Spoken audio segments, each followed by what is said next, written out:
Hamas, yang disebut pejuang, akhirnya menyerah total dan setuju membebaskan semua sandera. Lalu, apa yang membuat mereka tunduk? Bukan bom Israel, melainkan serangan siber, tekanan ekonomi, dan operasi psikologis rahasia Mossad yang memecah belah faksi di markas bawah tanah mereka.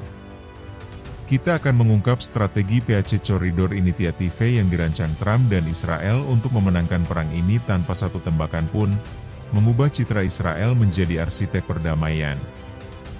Nonton sampai habis, dan Anda akan tahu bagaimana narasi telah menjadi senjata paling mematikan di Timur Tengah. Apakah ini yang dimaksud dengan pernyataan bahwa pada akhirnya penjahat pasti akan kalah? Tampaknya Hamas kini berada dalam posisi tertekan dan sangat ketakutan menghadapi ancaman serius mengenai konsekuensi yang akan diterima jika tidak menyerah. Serangan masif dan presisi dari Israel benar-benar mengguncang Hamas. Pada peristiwa di Doha, Qatar, tanggal 3 Oktober 2025, dunia diplomasi terguncang setelah laporan mengejutkan muncul dari ibu kota Qatar. Sumber-sumber internasional mengonfirmasi bahwa Hamas akhirnya menyatakan kesediaannya untuk membebaskan semua sandera warga Israel. Keputusan bersejarah ini muncul setelah berminggu-minggu tekanan intens dari Tel Aviv, bukan melalui peluru dan tank, tetapi lewat strategi diplomasi, operasi intelijen, dan serangan psikologis yang cermat.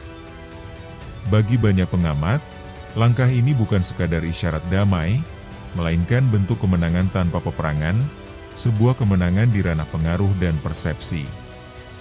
Sejak pertengahan September, Israel telah meluncurkan strategi dua jalur, diplomasi tingkat tinggi dan operasi intelijen bawah tanah. Di balik layar, agen-agen Mossad melakukan pertemuan rahasia dengan mediator dari Qatar dan Mesir. Sementara itu, Kabinet Perang di Tel Aviv mengadakan sidang maraton untuk menyusun strategi menundukkan Hamas tanpa harus mengirimkan pasukan ke medan tempur. Salah satu langkah paling menentukan datang dari ranah digital, di mana unit siber IDF melaksanakan operasi psikologis besar-besaran yang menargetkan jaringan komunikasi internal Hamas. Mereka menyebarkan pesan-pesan yang menimbulkan kebingungan, menanamkan keraguan, dan memecah barisan di antara faksi-faksi dalam organisasi tersebut. Bersamaan dengan itu, tekanan diplomatik global semakin meningkat.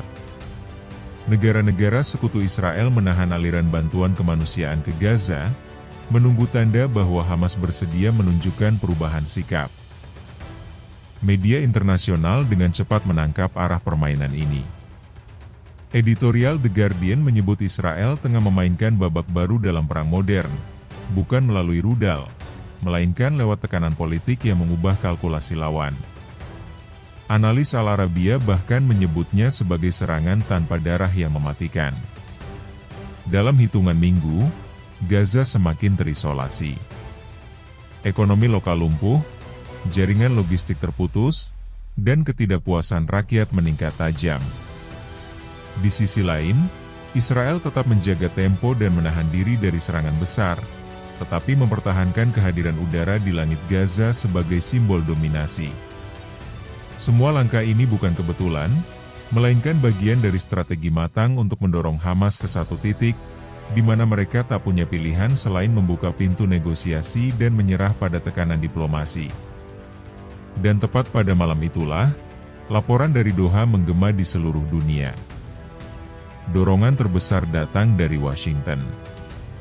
Pemerintahan Donald Trump yang kembali berkuasa menempatkan Timur Tengah sebagai prioritas dan memperkenalkan kerangka diplomatik baru bertajuk PAC Corridor Initiative.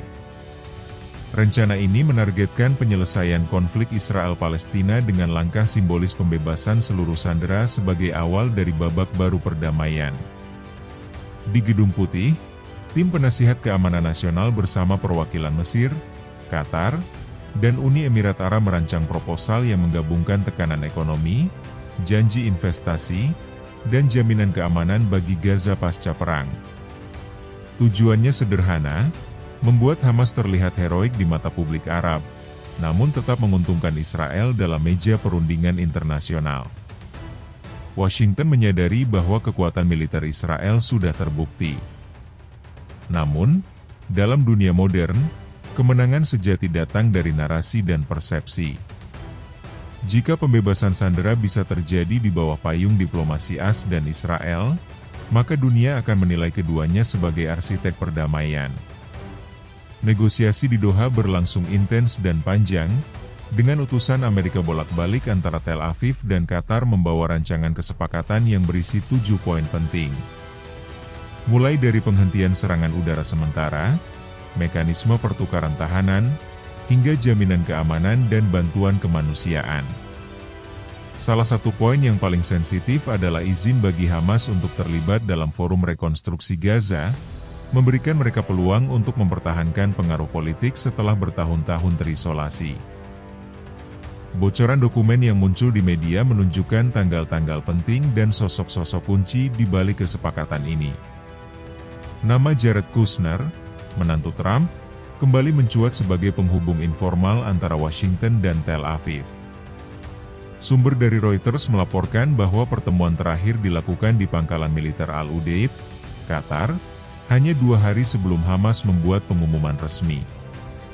Dengan dukungan penuh dari Gedung Putih, strategi diplomasi Israel berhasil memperoleh momentum global. Mereka berhasil mengubah arah permainan dari agresi menjadi persuasi. Di PBB, delegasi Israel mulai berbicara dengan nada yang berbeda, menekankan pentingnya stabilitas kawasan dan perlindungan warga sipil. Bahasa diplomasi ini jarang terdengar sebelumnya, namun dampaknya luar biasa. Dalam waktu singkat, citra Israel berubah di mata publik internasional. Dari negara penyerang menjadi pemain kunci perdamaian. Media Israel seperti Jerusalem Post bahkan menulis, kemenangan tanpa dentuman. Israel berhasil menguasai opini dunia.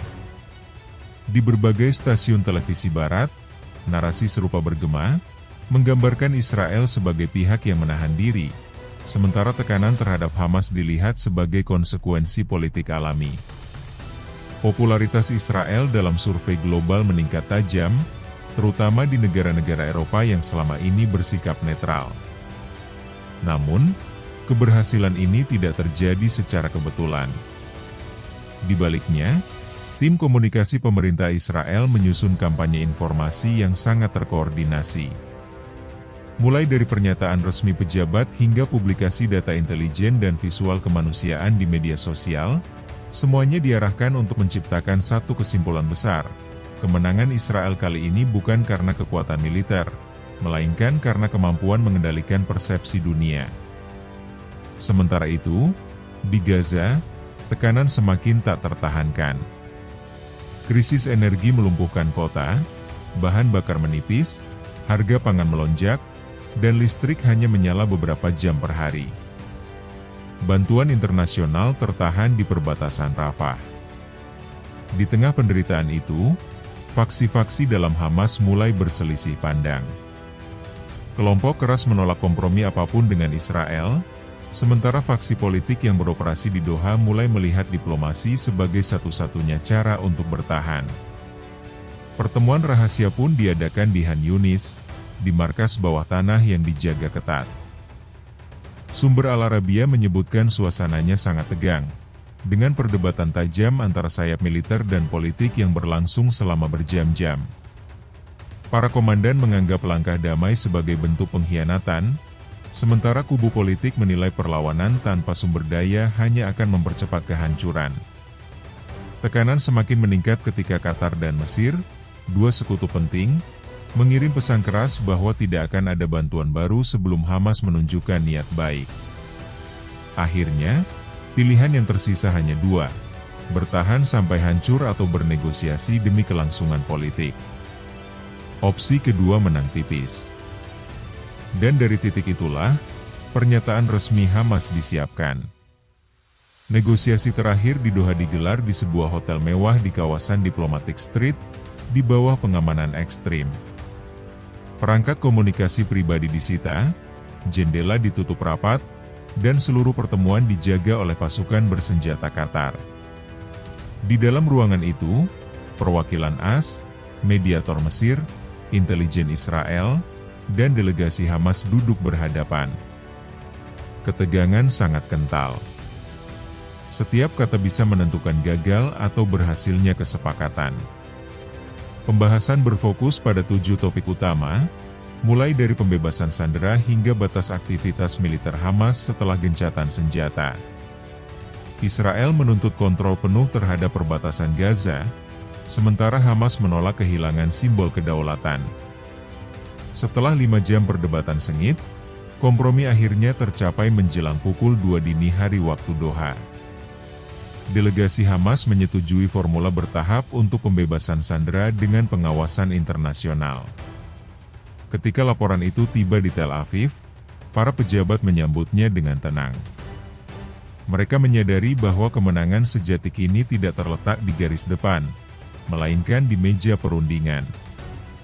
Efek domino segera terasa. Media Timur tengah memberitakan kesepakatan ini sebagai awal baru bagi stabilitas kawasan. Mesir memuji langkah tersebut. Yordania menyerukan penahanan diri, sementara Qatar dan Arab Saudi berebut untuk menonjolkan peran mereka sebagai mediator perdamaian. Di Eropa, pembahasan mengenai paket bantuan rekonstruksi Gaza mulai muncul, sementara itu Gedung Putih mengklaim keberhasilan PAC Corridor Initiative sebagai bukti efektifnya diplomasi ekonomi AS. Bagi Israel, hasil ini adalah validasi sempurna atas strategi menekan tanpa menyerang. Hamas dipaksa mengalah bukan oleh bom, tetapi oleh isolasi dan tekanan global yang sistematis. Namun, di balik euforia diplomatik ini, bayang-bayang ketegangan tetap menggantung. Pasukan IDF tetap siaga di perbatasan selatan. Kemenangan tanpa dentuman telah diklaim oleh Israel. Hamas telah dipaksa mengalah oleh tekanan sistematis dan strategi PAC Corridor Initiative. Namun, di balik euforia diplomatik ini, pasukan IDF masih siaga, drone masih berpatroli, dan sayap militer Hamas masih menyimpan dendam. Jadi, pertanyaan terbesar yang menggantung adalah, apakah kesepakatan Doha ini benar-benar kemenangan diplomatik yang permanen, ataukah itu hanya jeda yang sengaja diciptakan Israel untuk mengatur strategi sebelum badai berikutnya? Ketika tekanan logistik mereda dan faksi Hamas kembali menyatu, akankah sandera menjadi alat tawar-menawar sekali lagi? Tuliskan prediksi Anda. Apakah perang ini berakhir di meja Doha, ataukah ini hanyalah babak kedua yang lebih brutal? Terus ikuti Jejak Populer untuk mendapatkan perkembangan terbaru. Jangan lupa untuk memberikan komentar dan berlangganan saluran ini. Terima kasih.